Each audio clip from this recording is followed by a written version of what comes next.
Bonsoir à toutes et à tous. À la ligne D ce soir, entre réforme et défis médiatiques, la plus haute juridiction judiciaire du pays a ouvert sa rentrée sous les signes de la réforme de greffier et de la lutte contre le tribunal des réseaux sociaux en présence du chef de l'État et la haute autorité judiciaire ont fixé le cap pour une justice plus professionnelle et crédible.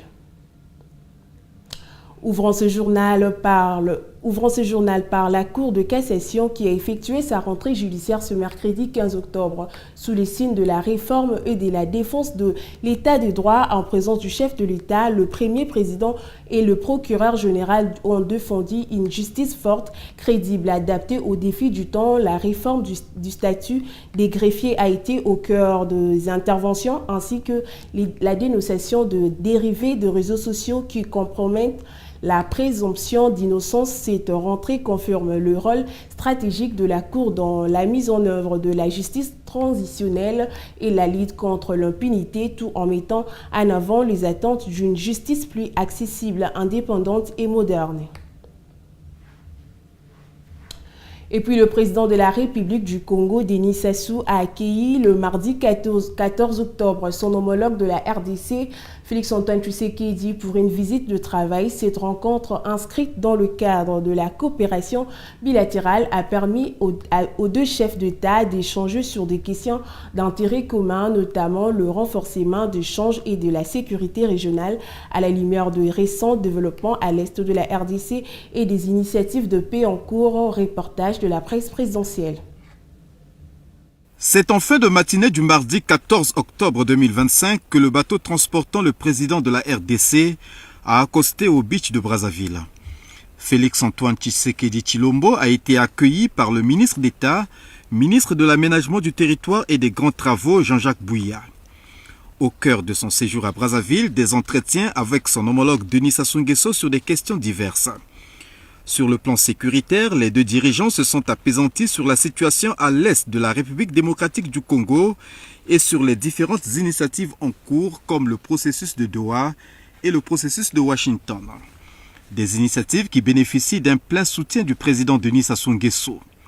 Sur le plan bilatéral, Denis Sassou Nguesso et Félix-Antoine Tshisekedi Tshilombo se sont félicités de bonnes relations d'amitié et de coopération entre Kinshasa et Brazzaville et ont plaidé pour leur raffermissement.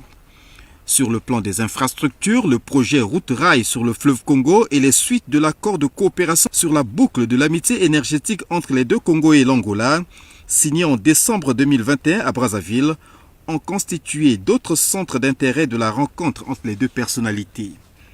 Profitant de son séjour à Brazzaville, le président de la RDC, Félix-Antoine Tshisekedi Tshilombo, s'est recueilli devant la mémoire de Alain Roger Obamikoumou, PDG de la société Oil Trading Engineering, tragiquement arraché à la vie dans la nuit du 24 au 25 septembre 2025. Il a par la suite assisté à la messe dite en l'église Sainte-Anne en mémoire du disparu. C'est en début de soirée que le président Félix-Antoine Tshisekedi Tshilombo a regagné Kinshasa en présence de son homologue Denis Sassou Nguesso. Et à la Chambre basse du Parlement, la conférence de présidence s'est tenue lundi 13 octobre à l'Assemblée nationale. Parmi les points abordés, l'annonce attendue de l'élaboration du calendrier électoral pour remplir le poste vacant de président et le rapporteur adjoint, les comptes rendus complets avec le rapporteur de la Chambre basse du Parlement, Jacques Njoli. Gaston Bouy nous en dit plus. L'Assemblée nationale d'abord, puis la conférence de présidents se sont réunis autour du président de l'Assemblée nationale intérimaire, le professeur Chilumba Moussaou Isaac.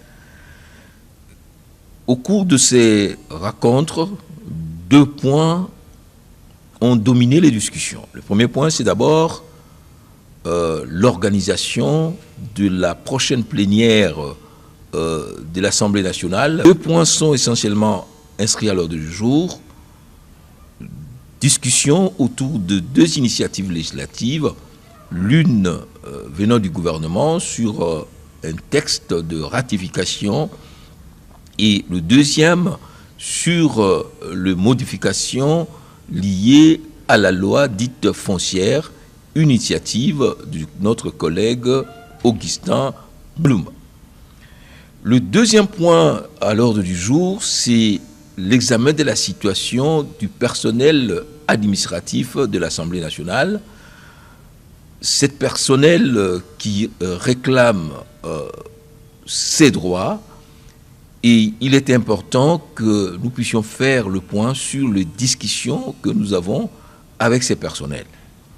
À cet effet, le président de l'Assemblée nationale et l'ensemble des présidents de groupes parlementaires ont insisté sur l'impératif de sérénité qui doit régner au sein du Palais du Peuple, pour un fonctionnement harmonieux et conforme, n'est-ce pas, au règlement intérieur.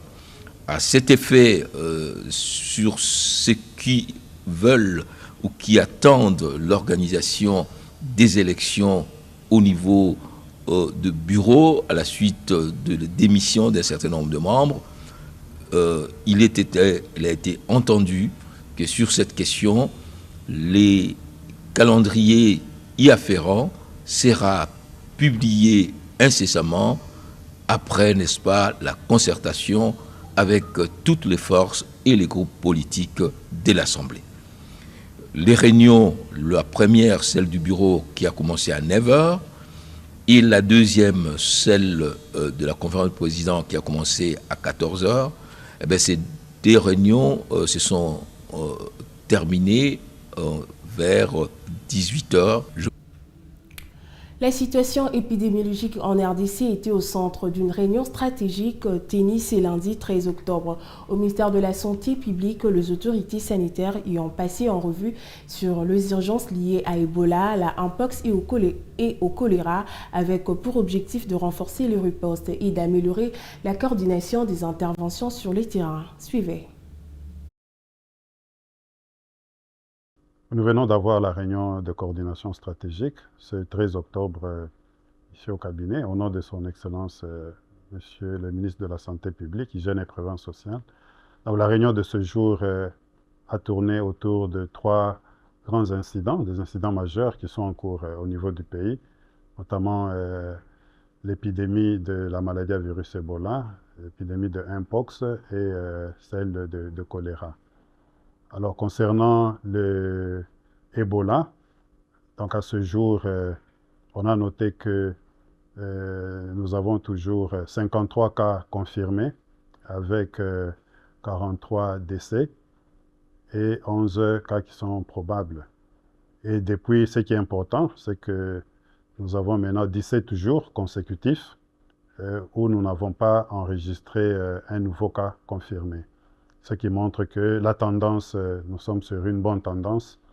Et si cette tendance est maintenue, nous allons vers le contrôle et l'éradication de cette 16e épidémie. Et on a parlé aussi des interventions qui sont en cours par rapport à cette épidémie. Et parce que, comme vous le savez, c'est toujours la zone de santé de Boulapé qui est l'épicentre et la zone de santé touchée dans la province du Kasaï. Et les équipes sont à pied d'œuvre, donc les interventions se poursuivent, notamment la surveillance, la communication de risque et engagement communautaire, la vaccination. Et pour ce qui est de la vaccination, on a déjà plus de 26 000 personnes qui ont été vaccinées et plus de 4 000 parmi le personnel de première ligne, ce qui est vraiment très, très important et qui permet vraiment d'accélérer le contrôle de cette épidémie dans cette zone de santé. Et puis autre chose dans ce journal, sur instruction du ministre des Infrastructures et Travaux publics John Banda, le génie militaire a procédé au curage de la rivière Makelele, action préventive à quelques semaines de la saison de pluie, afin de limiter le risque d'inondation dans cette zone souvent sinistrée. Il y a déjà autant de jours, nous avons déjà commencé à faire le curage du pont Makelele, du Kabouloulou. On a commencé par cette partie où il y avait trop d'immondices. La pluie d'hier nous a montré effectivement que nous avons fait un bon travail. Le ministre a demandé qu'on soit ici en permanence. Nous aurons une brigade ici sur place sous le pont pour veiller à ce que la population ne jette plus les immondices. Et cette brigade aussi va continuer à faire les curages de la rivière Makelele, du côté du pont, et ensuite continuer avec les curages derrière le pont vers le fleuve. Quand le commandant suprême a dit qu'il n'y ait plus d'érosion, d'inondation dans la ville-province de Kinshasa, c'est cette raison-là que nous nous sommes dit, en tout cas, on doit se mettre à l'œuvre. Poser la question aux habitants de Ndanou. Il y a eu une forte pluie, 2 pluies successives, il n'y a pas eu d'inondation. Donc la rivière s'est bien comportée parce qu'on a élargi le lit de la rivière Djili et Matete. Et si vous allez là-bas, vous allez voir effectivement le travail qui a été fait par les génies militaires, c'est un très bon travail. À travers sa participation au sommet des filles d'Afrique de l'Ouest et du Centre à Dakar, puis son arrivée à Kisangani pour lancer la quinzaine des dieux à la femme rurale, la ministre du genre Micheline Ombaye porte la voix de femmes, de jeunes filles congolaises et réaffirme l'engagement du gouvernement en faveur de leurs droits, images et commentaires. Mike Mandaï.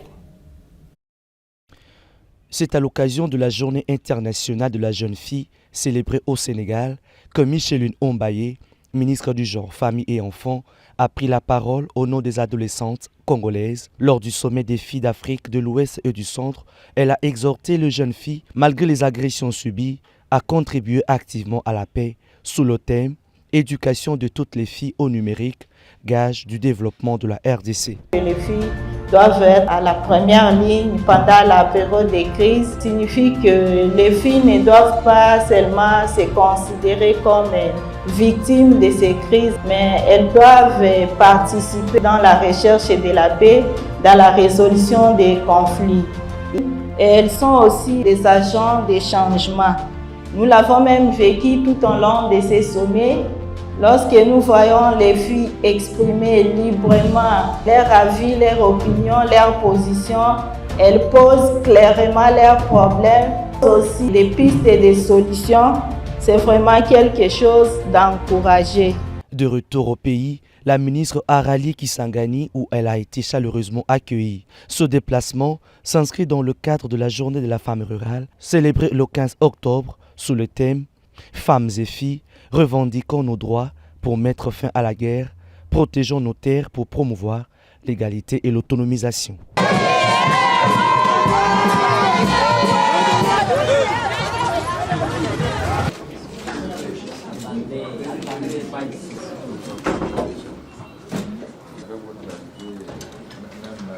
Micheline Ombaye confirme ainsi, une fois de plus, l'engagement de la RDC en faveur des droits des filles et des femmes.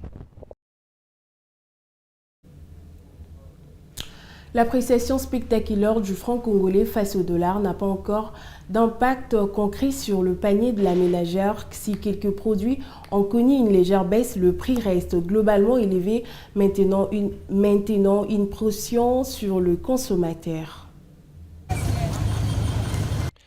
Malgré l'appréciation jugée spectaculaire du franc congolais face au dollar américain, soit 2350 francs congolais taux officiel contre 1800 francs congolais taux affichés par certains cambistes, les prix des denrées alimentaires demeurent un défi à relever sur le marché à Kinshasa. D'une part, le prix pour certaines denrées telles que le riz, la semoule, haricots, l'huile végétale et tant d'autres ingrédients ont connu une légère baisse. Ce lundi 13 octobre, nous rapportent quelques vendeuses rencontrées dans différents marchés de la capitale.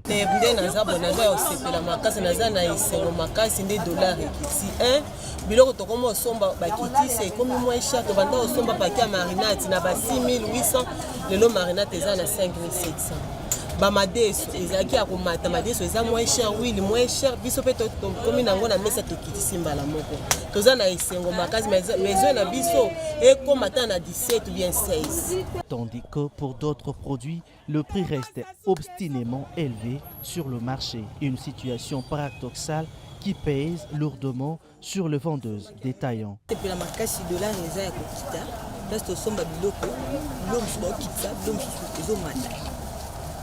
Biloko mosusu tokendaki tosombi ekiti mais subitement tokei lisusu tokuti mosusu emati donc yango tokamwa dollar ezokita biloko mosusu ezomata ndenge biloko mosusu tokutana na se ezalaki na ba $20 emati babakisi ba 2.5 babakisi mbongo yango tokamwa. Sur le lieu, quelques consommatrices ont exprimé leur satisfaction. Ye papa na ngai po na ngai nakomi beta na se na panzana esengo ngai naza nango oyoki mungongo na ngai oyo eziki nyonso mpo na esengo. J'acclame d'abord le chef de l'État.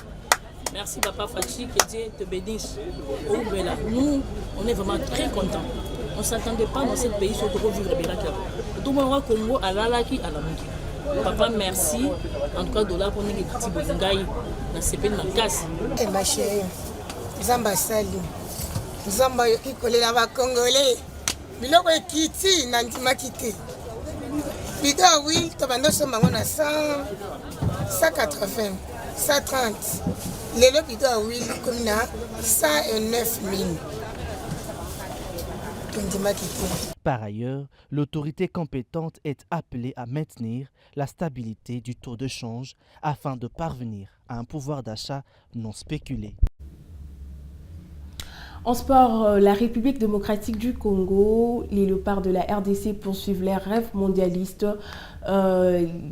S'est imposé ce mardi 14 octobre au stade de martyrs de Kinshasa face au Soudan, un succès précis qui propulse les hommes de Sébastien de Sabre au barrage de la Coupe du Monde 2026. Retour sur cette victoire synonyme de sport pour tout un pays. Les léopards de la République démocratique du Congo ont réalisé une belle opération le mardi 14 octobre au stade des martyrs de Kinshasa. Devant un public conquis, la RDC s'est imposée face au Soudan sur le score d'1-0 en match comptant pour la 10e et dernière journée des éliminatoires de la Coupe du Monde 2026. Bongonda, la frappe de Théo! Quelle fusée envoyée par Théo Bongonda! Les gardiens soudanais ne peuvent rien faire sur cette frappe calibrée de Théo Bongonda. L'unique but de la rencontre a été inscrit à la 30e minute par Théo Bongonda, parfaitement servi par Moukaou. Une victoire courte mais précieuse qui permet aux Léopards de terminer à la 2e place du groupe B derrière les Sénégal et de décrocher leur billet pour les matchs du barrage africain. Avec un total de 7 victoires, 2 défaites et un match nul en 10 sorties, les hommes de Sébastien de Sabre affichent un bilan positif. 22 points sur 30 possibles, 15 buts marqués pour seulement 6 encaissés, 11 cartons jaunes et aucun carton rouge. Cette performance place la RDC parmi les 4 meilleurs deuxièmes du continent africain, qualifiés pour le tour des barrages aux côtés du Gabon, du Nigeria et du Cameroun, prochain adversaire des Léopards. Selon la CAF, ces barrages se disputeront les 13 et 16 novembre prochains au Maroc. Un mini tournoi à élimination directe et avec demi-finale et finale déterminera le dernier représentant africain au tournoi intercontinental de la FIFA. Ultime étape avant la Coupe du Monde 2026. Les Léopards restent donc en course pour les rêves mondialistes et tout un pays y croit encore. Place au rappel de titre. Entre réforme et défis médiatiques, la plus haute juridiction judiciaire du pays a ouvert sa rentrée sous le signe de la réforme de greffier et de la lutte contre le tribunal de réseaux sociaux en présence du chef de l'État. Les autorités judiciaires ont fixé le cap pour une justice plus responsable et crédible. Et c'en est fini pour cette édition d'actualité. Madame, Monsieur, merci de nous avoir suivis et bonne suite de programmes sur Bravo Télévision, la chaîne de la nouvelle génération digitale.